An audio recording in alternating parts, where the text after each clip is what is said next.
அஸ்ஸலாமு அலைக்கும் வரஹ்மத்துல்லாஹி வபரகாத்துஹு. கண்ணியத்திற்குரிய எல்லாம் வல்ல அல்லாஹுவின் நல்லடியார்களே, அல்லாஹுவிடமிருந்து ஏராளமான அருளை நியாமத்துகளை ஒவ்வொரு நாளும் நாம் அனுபவித்துக் கொண்டிருக்கிறோம். அதுபோல நம்முடைய வாழ்வில் பல நேரங்களில் பல்வேறு வகையான துன்பங்களையும் சோதனைகளையும் நாம் சந்தித்துக் கொண்டிருக்கிறோம்.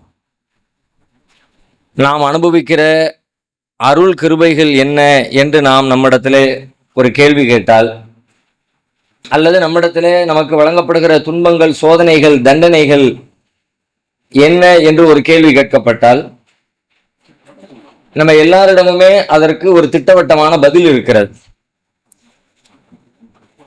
நாம எதையெல்லாம் இன்னைக்கு விரும்புகிறோமோ, எதை தேடி ஓடுறோமோ, நம்முடைய வியாபாரத்தில் பெரிய பரக்கத் செய்யப்பட்டு நிறைய பொருளாதாரம் வாரி குவிக்கப்பட்டது என்று சொன்னால், நம்ம அல்லாஹ்வுடைய அருள் நமக்கு வழங்கப்படுகிறது. நிறைய பிள்ளை செல்வங்கள் இருந்துச்சுன்னா அல்லாஹ்வுடைய அருள் வழங்கப்படுது. நல்ல ஆரோக்கியமா இருக்கிறாரு, நல்ல கண் பார்வை தெரியுது, உடல் உறுப்புகள் எல்லாம் நல்ல முறையில் இயங்குது, அவருக்கு எந்த வகையான ஆரோக்கிய கோளாறும் இல்லை, சமூகத்தில் ஒரு பெரிய அந்தஸ்து இருக்கிறது, மக்கள் எல்லாம் அவரை பெரிய மரியாதையா பார்க்கறாங்க, அவருக்கு இந்த உலகத்தினுடைய ஊருடைய பெரிய அதிகாரம் ஆட்சி வழங்கப்பட்டிருக்கிறது. இந்த மாதிரியான விஷயங்கள் எல்லாமே நம்ம எல்லாராலும் பொதுவாகவே இது ஒரு பெரிய அருள். இது யார் இடத்துல எல்லாம் இருக்குன்னு நம்ம பார்க்கிறோமோ அவங்க எல்லாத்தையுமே நம்ம வியப்பா பார்க்கிறோம், உயர்வா பார்க்கிறோம். அல்லாஹ் அவருக்கு ரொம்ப பெரிய அருளை செஞ்சிருக்கிறான், நாளுக்கு நாள் அவர் வளர்ந்துகிட்டே போறாரு, நிறைய செல்வங்கள் வழங்கி இருக்கிறான் அல்லாஹ், நிறைய கண்ணியத்தை கொடுத்துருக்கிறான் அல்லாஹ், ரொம்ப நல்ல பழக்க வழக்கங்களை கொடுத்துருக்கிறான் அப்படின்னு சொல்லிட்டு எதையெல்லாம் அல்லாஹ்வால் நமக்கு வழங்கப்பட்டிருக்கிற அருள் அப்படின்னு ஒரு கேள்வி கேட்டால் அதுக்கு நம்ம இடத்துல ஒரு திட்டவட்டமான பதில் இருக்கிறது. அதே போல எதுவெல்லாம் நமக்கு சோதனைகள் துன்பங்கள் துயரங்கள் எதெல்லாம் வேண்டாம் அப்படிங்கிற மாதிரி அருளுக்கு எதிரானவைகள் எது அப்படின்னு கேட்டா அதுக்கு நம்ம இடத்துல பதில் இருக்கிறது. இதுக்கு எதிராக எதுவெல்லாம் இருக்குதோ அதையெல்லாம் அந்த லிஸ்ட்ல சேர்த்துருவோம். ஒருத்தர் ரொம்ப நோயில வாடிக்கிட்டே இருக்கிறாரு, நோயிலிருந்து மீளவே முடியல, பொருளாதாரத்துக்கு நிறைய முயற்சி எடுக்கிறாரு, ஆனாலும் செல்வம் குவிய மாட்டேங்குது, கடன்ல இருந்து அவரால் மீள முடியல, மற்றவர்களால் அடக்குமுறைகளுக்கு ஆட்படுத்தப்படுறாரு, பெரும் துன்பங்களை டெய்லி சந்திக்கிறாரு, குடும்பத்துல பிரச்சனைகளுக்கு ஆளாகிட்டு இருக்கிறாரு. இந்த மாதிரி அவருடைய வாழ்க்கை பின்னோக்கி நகர்ந்தது என்று சொன்னால் அது எல்லாமே துன்பங்கள் துயரங்கள், நாம விரும்பத்தகாத நிகழ்வுகள், அல்லாஹ்வுடைய அருளுக்கு எதிரானவைகள் அப்படிங்கிற பட்டியலுக்குள்ள நம்ம எளிமையாக இந்த ரெண்டு பிரிவுகளை வச்சிருக்கிறோம். இது உலகத்தில் இருக்கிற எல்லாரும் இந்த பிரிவை சொல்லுவாங்க. இந்த முஸ்லீமா இருக்கணும்னு அவசியம் இல்லை, முஸ்லீமா இருந்தாலும் சரி, இந்துவா இருந்தாலும் சரி, கிறிஸ்தவரா இருந்தாலும் சரி, கடவுளை மறுக்கிற நாத்திகர்களா இருந்தாலும் சரி, எல்லாருமே இந்த ரெண்டு பிரிவுகளை ஏற்றுக்கொள்றாங்க. இதுவெல்லாம் சிறந்தது, உயர்வானது, அருள் நிறைந்தது, அதுவெல்லாம் அதற்கு நேர் எதிர்மறையானது அப்படின்னு. ஆனா ஒரு முஸ்லீமுடைய பார்வை இப்படி தட்டையாக இந்த எல்லாமே அல்லாஹ்வுடைய அருள், இது எல்லாமே அதுக்கு எதிரானது அப்படின்னு ரெண்டா பிரிக்கவே முடியாது. நாம எதையெல்லாம் அருள்னு நினைக்கிறோமோ அது எல்லா நேரங்களிலும் எல்லா மனிதர்களுக்கும் அருளாகவே இருந்து விடுவதில்லை. சில நேரங்களில் அருள் என்று நாம் நினைக்கின்ற பல விஷயங்கள் அருளுக்கு எதிரானவையாக மாறிவிடும். அதே போல நாம் எதையெல்லாம் துன்பங்கள் துயரங்கள் இறைவனுடைய தண்டனைக்குரிய செயல்பாடுகள் என்று நாம் நினைக்கிறோமோ அவைகள் எல்லாம் எல்லா நேரங்களிலும் எல்லா மனிதர்களுக்கும் அது துன்பங்களாக துயரங்களாகவே முடிந்து விடுவதில்லை. இந்த ரெண்டுக்கு இடையில ஒரு மெல்லிய கோடு இருக்கிறது. இந்த மெல்லிய கோட்டை யாரு புரிஞ்சுக்கிறாரோ அவர் முஸ்லீம். முஸ்லீமால தான் புரிஞ்சுக்க முடியும். ஏன்னா முஸ்லீமுக்கு தான் அந்த வழிகாட்டுதல் சொல்லப்பட்டிருக்கிறது, மற்ற யாருக்குமே அந்த வழிகாட்டுதல் சொல்லப்படவே இல்லை. ஆனா நம்ம இப்ப எப்படி இருக்கிறோம்னு கேட்டா, மற்றவர்கள் எப்படி அருளை பார்க்கிறார்களோ, மற்றவர்கள் எப்படி துன்பம் துயரங்களை பார்க்கிறார்களோ, அந்த பார்வையிலிருந்து முஸ்லீம்களுடைய பார்வை எப்படி மாறுபட்டு இருக்கிறது அப்படின்னு தேடி பார்த்தா ஒரு மாறுபாடுமே இல்லை. மற்றவங்க எல்லாம் அதை நல்லது நினைக்கிறாங்க, சந்தோஷமா நினைக்கிறாங்க, அது வேணும்னு ஆசைப்படுறாங்க, அதை நோக்கி ஓடுறாங்க, அதை தேடுறாங்க, வந்துட்டா மகிழ்ச்சி அடைகிறாங்க, அப்படியே அவங்களுடைய வாழ்க்கையை முடிச்சுக்கிறாங்க. இது வேண்டாம்னு நினைக்கிறாங்க. இந்த மாதிரியான இழிவுகளும் தவறுகளும் பிழைகளும் அவமானங்களும் வறுமையும் நோயும் நொடியும் ஏற்படக்கூடாது என்று பயப்படுறாங்க, அச்சப்படுறாங்க, அதுல இருந்து விலகிறதுக்கு பாடுபடுறாங்க, விலகி அதுல இருந்து ஓடி அப்படியே மௌத்தா போயிடுறாங்க. மற்றவர்கள் எல்லாம் எப்படி இருக்கிறாங்களோ கிட்டத்தட்ட பெரும்பாலான முஸ்லீம்களுடைய வாழ்வியல் பார்வையும் அப்படித்தான் இருக்கிறது. ஆனால் திருமறை குர்ஆன் இதில் இருந்து மாறுபட்டு சில செய்திகளை சொல்லுகிறது. நீங்கள் அருள் என்று நினைப்பவைகள் எல்லாம் எல்லா நேரங்களிலும் அருளாக இருந்து விடுவதில்லை. நீங்கள் துன்பங்கள் துயரங்கள் என்று நினைப்பதெல்லாம் எல்லா நேரங்களிலும் துன்பங்களாகவும் துயரங்களாகவும் இருந்து விடுவதில்லை. நீங்கள் அருள் என்று நினைப்பது தண்டனைகளாக இருக்கக்கூடும், நீங்கள் நலவு என்று நினைப்பது தண்டனைகளாக இருக்கக்கூடும், பேர் ஆபத்துக்களாக இருக்கக்கூடும். நீங்கள் தண்டனைகள் துன்பங்கள் நினைப்பது பேர் அருளாக இருக்கக்கூடும். இதுக்குள்ள அதுவும் இருக்கலாம், அதுக்குள்ள இதுவும் இருக்கலாம். செல்வம்னு நினைப்போம். செல்வம் வந்தா நல்லதான், செல்வத்தை வச்சு தர்மம் செய்யலாம், செல்வத்தை வச்சு நல்லா வாழலாம், செல்வத்தை வச்சு நல்ல சொகுசா இருக்கலாம், நல்ல ஆடைகள் வாங்கலாம், நல்லா சாப்பிடலாம், நல்ல வீடு கட்டலாம், நல்ல குடும்பம் நடத்தலாம், பிறருடைய தேவைகளை பூர்த்தி செய்யலாம். ஆனால் செல்வம் பெறுகிற எல்லோருக்குமே அந்த செல்வம் நன்மைகளை தான் கொண்டு வந்து சேர்க்குமா என்று கேட்டால் பல நேரங்களில் அந்த செல்வம் அவர்களை அழிவிலே தள்ளுவதற்கு, நரகத்திலே தள்ளுவதற்கு, தீமைகளிலே தள்ளுவதற்கு காரணமாக அமைந்துவிடும். குர்ஆன் ஒரு இடத்துல சொல்லி காட்டுகிறது, வலவ் பஸத்தல்லாஹு ரிஸ்க லிஇபாதிஹி லபகவ் ஃபில் அர்த். வலவ் பஸத்தல்லாஹு ரிஸ்க லிஇபாதிஹி லபகவ் ஃபில் அர்த்.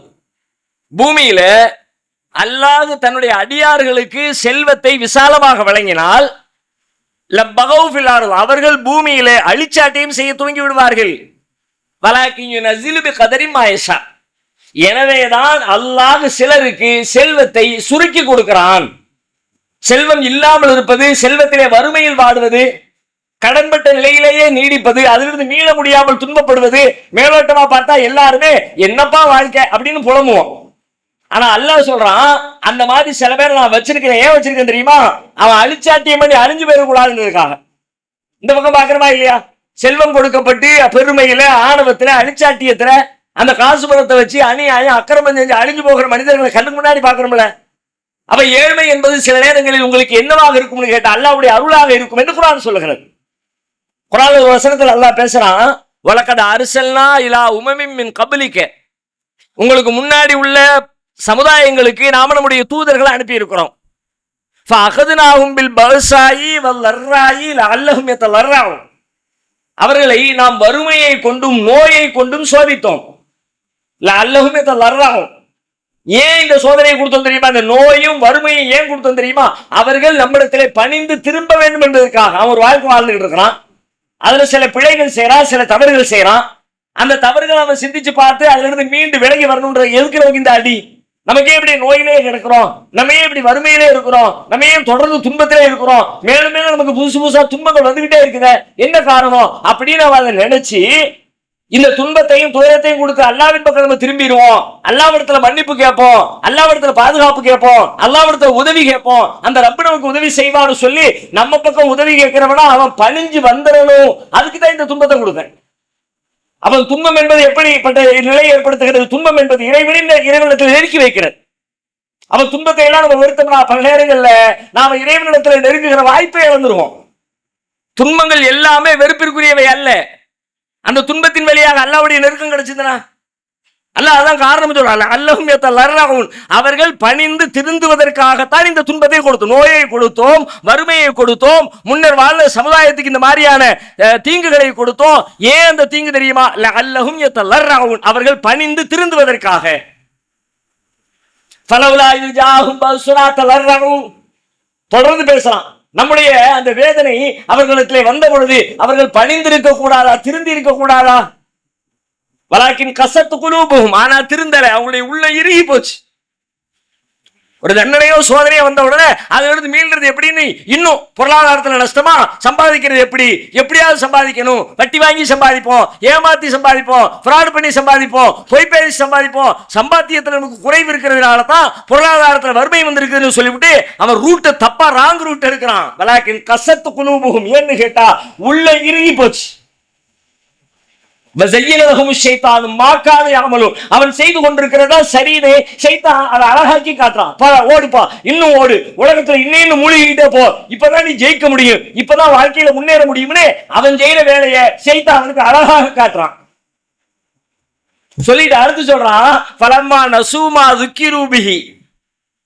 அவர்களுக்கு கூறப்பட்ட இந்த அறிவுரையை அவர்கள் மறந்த பொழுது. அல்லாஹ் அறிவுரை சொல்லி, இதுக்கு பேர் அறிவுரையா? நம்ம அறிவுரைனா என்னன்னு ஒருத்தரை கூப்பிட்டு உட்கார வச்சு பயான் பண்ணனா, இது இப்படி நடந்துக்க, அப்படி நடந்துக்க, அப்படி செஞ்சுக்க, இப்படி செஞ்சுக்க என்று சொல்வதற்கு பேர் அறிவுரை நினைப்போம். ஆனா அல்ல சொல்றதை பத்தி பேசல. ஒரு அடியை கொடுத்தான், ஒரு நோயை கொடுத்தான், ஒரு வறுமையை கொடுத்தான். அந்த வறுமையை பத்தி சொல்லுவது எப்படி சொல்றான்? ஃபலம்மா நசூமா ذுக்கிரு பிஹி. அவர்களுக்கு கூறப்பட்ட அறிவுரையை மறந்த பொழுது. அப்ப அது ஒரு அறிவுரை. எனக்கு வருகிற துன்பங்களும் துயரங்களும் நோய்களும் இயலாமைகளும் பலவீனங்களும் அடிகளும் எனக்கு அல்லாஹ்வின் புறத்திலிருந்து வழங்கப்படுகிற அறிவுரை. அந்த அறிவுரையை மறக்கிற பொழுது ஃபதஹ்னா அலைஹிம் அபுவாப குல்லி ஷை. அடுத்த அவனுடைய வாழ்க்கையை மாத்திரா. எப்படி மாத்திரான்? ஓடுறானா, உலகத்தை தேடுறானா, சர்ரா நீ தேடுற உனக்கு நான் நிறைய தர்றேன்டானே. ஃபதஹ்னா அலைஹிம் அபுவாப குல்லி ஷை, எல்லா வாசல்களையும் அவனுக்காக நாம் திறந்து விட்டோம். எல்லா அபுவாப குல்லி ஷை. அல்லாஹ் எல்லாம்னு சொன்னா அதுக்கு என்ன அர்த்தம் நமக்கு புரியும் தானே? நம்ம எல்லாம்னு சொன்னா ஒரு விஷயத்தை எல்லாம்னு சொல்லி போடுவோம். ஆனா அல்லாஹ் அப்படி சொல்ல மாட்டான். எல்லாம்னா எல்லாம் தான். ஃபதஹ்னா அலைஹிம் அபுவாப குல்லி ஷை, எல்லா வாசலையும். செல்வத்துல மேல போறாரு, அதிகாரத்துல மேல போறாரு, புள்ள குட்டியில மேல போறாரு, மரியாதையில மேல போறாரு, ஆரோக்கியத்துல மேல போறாரு, அறிவுல மேல போறாரு. அவரை மிஞ்சின அறிவாளி இல்லப்பா, அவ்வளவு ஃபிட்டா பாடியை வச்சிருக்காருப்பா, ஆரோக்கியம் அப்படி இருக்குது, ஆள் கம்பீரமா இருக்கிறார், தோற்றம் அப்படி இருக்குது, நல்ல ஆஜானுபாகுமான தோற்றம், போனாலே மக்கள் மரியாதை செய்யறாங்க, அவர் சொல்றதை கேட்டு பணிகிறாங்க, அதிகாரம் அவ்வளவு பெரிய அதிகாரம் இருக்குது, செல்வம் குமிஞ்சு கிடக்குது, பணத்துல மேல, அறிவுல மேல, ஆரோக்கியத்துல மேல, எதுவெல்லாம் பேர் அருள் நினைக்கிறீங்களோ அது எல்லாம் அப்படியே அள்ளி கொடுக்குறான் அல்லாஹ். ஃபதஹ்னா அலைஹிம் அபுவாப குல்லி ஷை, எல்லா வாசலும் திறந்தாச்சு. ஹத்தா இதா ஃபரிஹு பிமா ஊது, அவருக்கு வழங்கப்பட்டதை எண்ணி பெரும் மகிழ்ச்சி அவருக்கு. அவருடைய வாழ்க்கை பத்தி அவர் நினைச்சாருப்பா நமக்கு என்னப்பா குறை, அல்லாஹ் நம்ம அப்படி வச்சிருக்கான், நான் ரொம்ப சூப்பரா இருக்கிறேன், என்ன குறை, வியாபாரத்தில் குறையா, பிள்ளையெல்லாம் தங்கமா இருக்குது. மற்றவங்களே பேசிக்குவாங்க, என்ன பிள்ளைங்கப்பா, தகப்பனுக்கு முன்னாடி எவ்வளவு பணிவு, எவ்வளவு மரியாதை, சொன்ன பேச்சு மீறுறது இல்ல. அவருடைய வாழ்க்கையை கொடுக்கப்பட்ட இந்த அந்தஸ்துகளை, மரியாதையை, உலக இன்பங்களை, நாம் எதை அருள் என்று நினைக்கிறோமோ அந்த அருள்களை எல்லாம் எண்ணி அவர் எப்படி இருப்பார்னா, ஹத்தா இதா ஃபரிஹு பிமா ஊது, அவருக்கு வழங்கப்பட்டதை எண்ணி அவர் பெரும் மகிழ்ச்சி அடைகிற பொழுது, கொடுக்கப்பட்டதை எல்லாம் நினைச்சு அவர் ரொம்ப உயர்வா தன்னை நினைச்சுக்கிட்டு இருக்கும் பொழுது, இது உயர்வில்லப்பா, ஃபஅഖذனாஹும் பக்தத்தன் ஃபைதாஹும் முப்லிஸூன், திடீர்னு ஒரு புடி நம்ம பிடிப்போம், அவ்வளவுதான். அதுக்கப்புறம் வாழ்க்கையின் மீது நிராசை ஆகிவிடும், அவ்வளவு முடிஞ்சு போச்சு, ஒரே புடி. இப்ப இவனுக்கு கொடுத்தது அவன் சொகுசா இருக்கிறதுக்கு, மகிழ்ச்சி அடைகிறதுக்கு இல்ல, அவனை பிடிக்கிறதுக்கு கொடுத்தோம். அப்படியானால் கொடுக்கப்பட்ட இந்த செல்வம் அருளா தண்டனை? நாம செல்வம் கொடுக்கப்படுகிற பொழுது அருள் அருள் அருள் அப்படின்னு நினைக்கிறோம். ஆனா அல்லாஹ் சொல்றான், செல்வம் கொடுக்கப்படுற நேரத்துல எல்லாம் கையில பணம் வந்துருச்சு, செல்வம் வந்துருச்சு, பதவியில முன்னேற்றம் வந்துருச்சு, அதையெல்லாம் வச்சுக்கிட்டு மகிழ்ச்சி அடைஞ்சிடாத, அது மகிழ்ச்சிக்குரிய கூறுன்னு மட்டும் நினைச்சிடாத. அதுக்குள்ள மகிழ்ச்சிக்குரிய கூறு இருக்கு, சந்தோஷப்படுற அம்சம் இருக்கு. ஆனா அதுதான், இது சந்தோஷம் தான், இது அருள் தான், இது கிருபை தான் அப்படின்னு நீ நினைச்சிடாத. فَقُطِعَ دَابِرُ الْقَوْمِ الَّذِينَ ظَلَمُوا وَالْحَمْدُ لِلَّهِ رَبِّ الْعَالَمِينَ. அநியாயம் செய்த கூட்டத்தார் வேறறுக்கப்பட்டார்கள். இப்படித்தான் வேறறுப்போம். எப்படி? நல்ல நீங்க எதையெல்லாம் பேர் அருள் நினைக்கிறீமோ அதை எல்லாத்தையும் அள்ளி கொடுத்துதான் அழிப்போம். சும்மா சோத்துக்கு பண்டிகைக்கு அப்படி அழிப்பு இல்ல. அழிப்பு எப்படி? நீ ரொம்ப பெரிய ஆளு, ரொம்ப உயர்ந்துட்டோம் அப்படின்னு ஒண்ணு நினைக்க வச்சு அழிப்போங்கிறான். இன்னும் அழகா சொல்றான், அப்படியானால் நம்முடைய வாழ்க்கையில நமக்கு வரக்கூடிய அருள் அனைத்தையுமே, அருள் என்று கருதப்படுகிற அனைத்தையுமே, நாம் எண்ணிக்கொண்டிருக்கிற அனைத்தையுமே அருள் பட்டியலில் சேர்த்து விடக்கூடாது. சரி, அப்ப எதைத்தான் நினைச்சு அருள் பட்டியலில் சேர்த்தா தான் அல்லாஹ்வுக்கு நன்றி செலுத்துவோம். இப்ப அருள்னு நினைச்சாதான் அல்லாஹ் இப்படி எல்லாம் அருளை கொடுத்தியே, உனக்கே எல்லா புகழும் புகழ்ச்சியும் ரப்பே அப்படின்னு எப்ப சொல்லுவோம்? அல்லாஹ் எனக்கு அருள் புரிந்திருக்கிறான் என்று எண்ணுகிற பொழுதுதானே. அப்படின்னா எப்படி அருளை கணக்கிடும், இது அருளா இல்லையா என்று எப்படி வரையறை செய்வது? அதற்கான அளவுகோல் கயிறுக்கு குர்ஆன் சொல்லுகிறது. வேறொரு இடத்துல சூரத்துல் மூமினூன்ல அல்லாஹ் பேசுறான், அயஹ்சபூன அன்னமா நுமித்துஹும் பிஹி மின் மாலின் வ பனீன், அவர்களுக்கு செல்வத்தையும் பிள்ளைகளையும் நாம் வழங்கி இருப்பது, அதை பற்றி அவர்கள் என்ன எண்ணி கொண்டிருக்கிறார்கள்? நுசாரிஉ லஹும் ஃபில் கைராத், நிறைய நலவுகளை விரைவாக வழங்குகிறோம் என்று அவர்கள் எண்ணுகிறார்களா? பல் லா யஷ்உரூன், இல்ல அவனுக்கு தெரியல, அவன் உணரவே இல்லை. அவனுக்கு பிள்ளைகளை அள்ளி கொடுத்த உடனே, செல்வத்தை அள்ளி கொடுத்த உடனே அவன் அல்லாஹ் நமக்கு நிறைய செய்யறான்பான்னு நினைக்கிறான். இல்லடா, உனக்கு நான் நிறைய செய்யலடா, நான் யஷ்உரூன், உன்னை நான் அழிக்க போறேன், நாசமாக்க போறேன், அது புரிஞ்சுக்காம நீ என்னமோ பெருசா நினைக்கிற. அதுல மனசு திருப்தி அடையுது, மத்தவன் மனசு திருப்தி அடையலாம், முஸ்லிம் அல்லாதவர்களின் மனசு திருப்தி அடையலாம், இறை நம்பிக்கை அற்றவர்களின் மனசு திருப்தி அடையலாம். ஆனால் ஒரு முஸ்லிம் எப்படி நம்பணும் தெரியுமா? பட்டியல் போடுறான். எப்படி நீ திருப்தி அடையணும் தெரியுமா? இன்னல்லதீன ஹும் மின் ஹஷ்யத்தி ரப்பிஹிம் முஷ்ஃபிகூன் வல்லதீன ஹும் பிஆயாத்தி ரப்பிஹிம் யூமினூன் வல்லதீன ஹும் பிரப்பிஹிம் லா யுஷ்ரிகூன் வல்லதீன யூதூன மா ஆத்தம் வ குலூபுஹும் வஜிலத்துன் அன்னஹும் இலா ரப்பிஹிம் ராஜிஊன் உலாயிக யுஸாரிஊன ஃபில் கைராத் வஹும் லஹா சாபிகூன். ஒரு பெரிய லிஸ்ட் போடுறான் அல்லாஹ். இன்னல்லதீன ஹும் மின் ஹஷ்யத்தி ரப்பிஹிம் முஷ்ஃபிகூன்.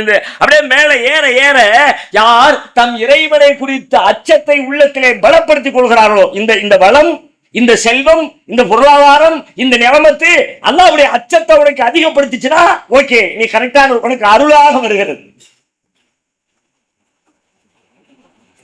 என்னுடைய படிப்பு, என்னுடைய அறிவு அல்லாஹ்வுடைய அச்சத்தை கொடுத்திருக்கா, என்னுடைய செல்வம் அல்லாஹ்வுடைய அச்சத்தை கொடுத்திருக்கா, என்னுடைய அதிகாரம் அல்லாஹ்வுடைய அச்சத்தை கொடுத்திருக்கா, செக் பண்ணி பாருங்க. அல்லாஹ் சொல்றான், ஹும் மின் ஹஷ்யத்தி ரப்பிஹிம் முஷ்ஃபிகூன் வல்லதீன ஹும் பிஆயாத்தி ரப்பிஹிம் யூமினூன். தம் இறைவனின் வசனங்கள் மீது அவர்கள் ஆழ்ந்த நம்பிக்கை கொண்டிருப்பார்கள். மேல போக போக அல்லாஹ்வுடைய வார்த்தைகளின் மீது நம்பிக்கை கூடுதா, அது உலகத்தின் மீது நம்பிக்கை கூடுதா? வல்லதீன ஹும் பிரப்பிஹிம் லா யுஷ்ரிகூன். தம் இறைவனுக்கு யாரை நாங்கள் இணை கற்பிக்க மாட்டோம் என்று இறை கொள்கையில ஏகத்துவத்தில் உறுதிப்பாட்டம் கொடுத்திருக்கிறா. மேல போக போக என்ன நடக்குது? எல்லாரும் வேணும், எல்லா சமரசம் வேணும். அப்படின்னா செல்வத்தை காத்துக்க முடியும், அதிகாரத்தை காத்துக்க முடியும், எல்லா தப்பு தண்டாவையும் எல்லா தவறான கொள்கைகளையும் ஏற்றுக்க என்று நாம் மாறுகிறோம். அல்லாஹ் சொல்கிறான், வல்லதீன ஹும் பிரப்பிஹிம் லா யுஷ்ரிகூன். அல்லாஹ்வுக்கு யாரையும் இணை விரிக்க மாட்டோம் அப்படின்னு ஒரு நிலையை நோக்கி நீங்க நகர்றீங்களா? வல்லதீன யூதூன மா ஆத்தம், நாம் வழங்கியதிலிருந்து அவர்கள் கொடுப்பார்கள். அப்படி நீங்கள் கொடுக்கிறீர்களா? வ குலூபுஹும் வஜிலத்துன் அன்னஹும் இலா ரப்பிஹிம் ராஜிஊன். தம் இறைவனிடத்திலே நாம் திரும்ப செல்ல இருக்கிறோம் என்பதை நினைத்து அஞ்சுகிற உள்ளமுடையவர்களாக இருப்பார்களா? உலாயிக யுஸாரிஊன ஃபில் கைராத். இவர்கள்தான் நலவுகளிலே விரைந்து செல்கிறவர்கள். உனக்கு நிறைய நலவு கிடைச்சிருக்குன்னு சந்தோஷப்படுறவன் எப்ப சந்தோஷப்படுறேன் தெரியுமா? உனக்கு இந்த நலவுகள் எல்லாம், அருள் எல்லாம் கூட கூட கூட உன்னுடைய ஆன்மீக பாதையில அல்லாஹ்வுடைய நெருக்கத்தில் நீ கூடிக்கிட்டே போனா உனக்கு இது அருள். அல்லாஹ்வுடைய பாதையை விட்டு தூரமானா, அல்லாஹ்வுடைய சிந்தனையை விட்டு தூரமானா, அல்லாஹ்வுடைய தொழுகையை விட்டு தூரமானா, அல்லாஹ்வுடைய மார்க்கத்தை விட்டு தூரமானா, உனக்கு கொடுக்கப்படுகிற செல்வமோ, உனக்கு வழங்கப்பட்ட பிள்ளைகளோ, உனக்கு வழங்கப்பட்ட அதிகாரமோ, உனக்கு வழங்கப்பட்ட மரியாதையோ, உனக்கு வழங்கப்பட்ட கௌரவமோ, உலகத்தில் அருள் என்று கருதப்பட்ட எதுவுமே அல்லாஹ்விடத்தில் அருள் அல்ல. உனக்கு அது அருள் அல்ல, உனக்கு அது தீங்கு என்று குர்ஆன் எச்சரிக்கிறது. அருள் அனைத்தும் அருள் அல்ல. அல்லாஹ்விடத்தில் எது நெருக்கி வைக்கிறதோ அதுவே அருள் என்று திருக்குர்ஆன் பேசுகிறது. இந்த பார்வை முஸ்லிமுக்கு மட்டும்தான் இருக்க முடியும், வேற யாருக்கு இருக்க முடியும்? எனவே அப்படிப்பட்ட சிந்தனைகளை வளர்த்துக் கொள்ளக்கூடிய நன்மக்களாக அல்லாஹ் நம்மை ஆக்கி அருள்வான்.